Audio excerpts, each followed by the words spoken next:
డిమార్ట్ పెట్టారమ్మా, ఎన్ని దుకాణాలు ఆగిపోయినాయి.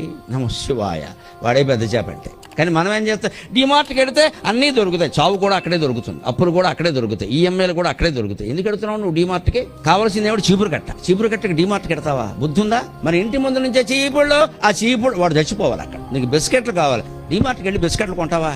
ఏదో బిస్కెట్లు అమ్మడానికి సామాన్యుడు లేడానికి సైకిల్ వేసుకొచ్చాడు అతను. మనకు అసలు చౌక నచ్చదు. బిస్కెట్ అంటే 100 రూపాయలు ఉండాలి, ఎందుకంటే నాశనం అయిపోవాలి కదా. సగం తినాలి, సగం కుక్కకి పెట్టాలి, అప్పుడు ఇది కుక్క బిస్కెట్ అయ్యి.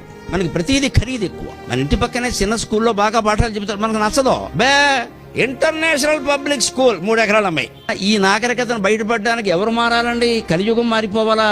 మీరు మారితే చాలమ్మా, ఇక్కడ ఉండేవాళ్ళు మారితే చాలు, ముఖ్యంగా మహిళలు మారితే చాలు. నమస్కారం పెడుతున్నా.